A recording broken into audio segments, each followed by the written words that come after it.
इस रेस में अगर हम ये कहें कि इंडिया विन करता हुआ नजर आ रहा है, यानी कि चंद्रयान 3 जो मिशन है वो विन करेगा। इसकी वजह यह है कि रशिया का वो मिशन क्रैश कर चुका है। डेफिनेटली वहाँ पहले चंद्रयान 3 ही वो पहुंचेगा। और दूसरी बात ये है कि उनकी स्पेसशिप पे जो उसकी स्पेसिफिकेशंस हैं और किस तरह की उसके अंदर टेक्नोलॉजी है, ये सारी चीज़ें मैटर करती हैं। इस वक्त एक ब्रेकिंग न्यूज़ दुनिया में चल रही है और वो ब्रेकिंग न्यूज़ दुनिया की ये है कि रशिया का जो first moon mission in 47 years ends in A crash. देखिए, चंद्रयान अब अपने लास्ट फेज में है। 20 तारीख को एक लास्ट मैन्यूवर किया जाएगा, डीप्लास्ट करके उसकी स्पीड को कम किया जाएगा।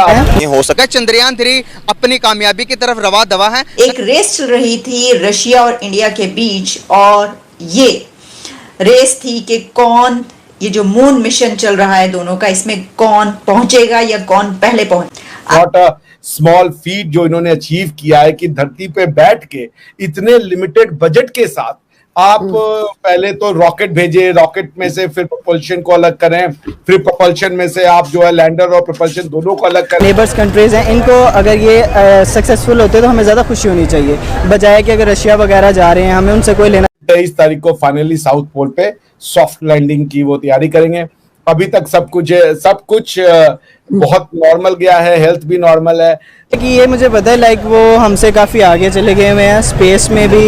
मतलब उन्होंने अभी लास्ट टाइम भी कुछ चंद्रयान टाइप उनका कुछ है था, रॉकेट वगैरह, तो उन्होंने भी लॉन्च किया। 14 अगस्त पे हमारे यहाँ पे बाजे बजाए जा रहे थे, और रशिया वगैरह या जो इंडिया वगैरह वो उस टाइम पे अपने स्पेस में रॉकेट्स वगैरह लॉन्च कर रहे थे। इस चीज़ का अगर मैं आपसे बात करने जा रहा हूँ टेक्नोलॉजी के हवाले से, इंडिया हमारे से technology wise, IT sector wise और स्पेस की दौड़ में भी वो हमसे बहुत आगे जा चुका है। बात करें इस टाइम वो उसने चंद्रयान 3 तीसरी अटैम्प्ट करने जा रहा है, जो कि वो सक्सेसफुली तौर पर सिर्फ चंद किलोमीटर ही बाकी रह चुके हैं जो कि वो चांद पर लैंड करने वाला है। तो आपको क्या लगता है कि आप वो सॉफ्टली लैंड कर जाएगा? क्योंकि उसी के पीछे अगर हम बात करें 11 अगस्त को लूना 25 जो कि रशिया ने भी अपना सैटेलाइट भेजा है, और वो उसकी रफ्तार इंडिया के जो कि चंद्रयान से बहुत तेज़ी से जाते हुए बहुत तेज़ी से वहाँ पे पहुँच चुका है। तो क्या कहेंगे इस हवाले से? यार यही है कि इंडिया हमसे आईटी में बहुत ज़्यादा आगे बढ़ गया हुआ है, रशिया बल्कि यूरोप या हमारे पाकिस्तान से हर कंट्री आगे बढ़ गई हुई है। इवन बांग्लादेश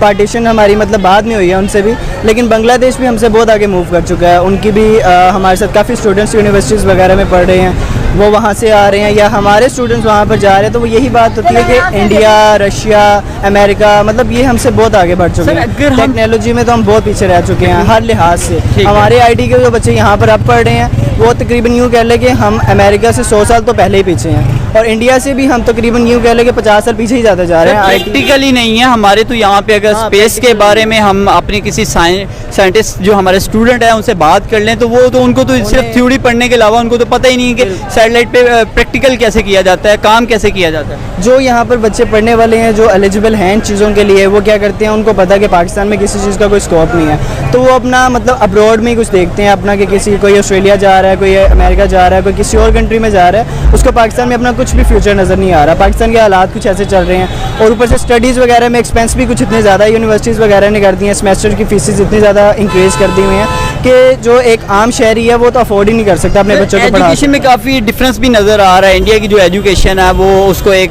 बहुत अच्छा लेवल दिया जाता है, और पाकिस्तान की एजुकेशन पे बात करें तो कोई उसका इतना स्कोप नहीं है। तो इसके पीछे क्या वजह लगती है कि हमारा कोई निसाब अप टू डेट नहीं है? हमारा तो एक तो ये मतलब अप टू डेट भी नहीं है, दूसरा यहाँ पे पॉलिटिशियन और ये जितना भी मतलब ये बात सामने आई कि जो इंडिया है उसका मून मिशन वहां पर पहुंच रहा है, और फिर अभी एक दिन पहले एक बार फिर चंद्रयान 3 की बहुत ज़्यादा क्लोजअप फोटोज जो कि मून की उसने ली वो दोबारा से रिलीज़ की गई। इससे पहले भी जो उसने फर्स्ट अपनी मून फोटोज ली थी वो भी रिलीज़ की गई, लेकिन दोबारा से भी जो काफ़ी ज़्यादा क्लोजअप उस फोटोज जो हैं वो रिलीज़ की गई। तो उसी दौरान ही खबर भी आ रही थी कि जो रशिया है वो भी इस रेस में शामिल है, और ये जो रेस है ये आप जानते हैं कि साउथ पोल की है, साउथ पोल ऑफ मून, और वहाँ पर अभी तक मिशंस बहुत कम जो हैं वो पहुँचे। यानी वहाँ से वहाँ पे रिसर्च करना, वहाँ पे इन्वेस्टिगेट करना, वहाँ पर पानी के हवाले से रिसर्च, वहाँ की मिट्टी, ये सब करने के लिए जो है, जो मून मिशन इस वक्त 2 बहुत तेज रफ्तारी के साथ उस तरफ बढ़ रहे थे, उसमें रशिया का ये मिशन अब क्रैश हो चुका है। अच्छा, अब इसमें जो अभी तक की फाइंडिंग्स हैं वो ये बता रही हैं कि मून पर ये क्रैश हुआ है, उसमें कोई ऐसी टेक्निकल एरर आया है, जो भी उसकी सिचुएशन थी उसमें वो नहीं उस वहां पर कामयाब हो सका, नहीं पहुंच सका। इसमें ये कहा गया है कि communication with Luna 25 was lost at 2:57 PM on Saturday. और फिर इसमें ये बताया गया है कि जो कहा गया था रशिया की तरफ से कि 21 अगस्त को उसका ये मिशन वहां पर पहुंचेगा, तो वो तो नहीं पहुंच सका।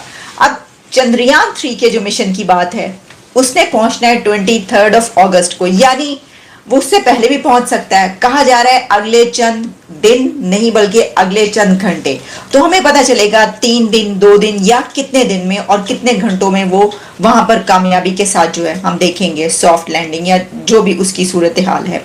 अच्छा, अब ये भी बात याद रखिए कि इसमें मैं देख रही थी कि जैसे कि बीबीसी पर तज्जिया हो रहा था, तो कहा जा रहा था उसमें कि जैसे पहले रशिया और अमेरिका के बीच ये रेस होती थी और उस वक्त ये बात की जाती थी, बिल्कुल इसी तरीके से, क्योंकि चंद्रयान 3 भी अपनी परवाज में है और वहां पर पहुंच चुका है, तो इस बिना पर इन दोनों कंट्रीज के बीच ये रेस चल रही थी।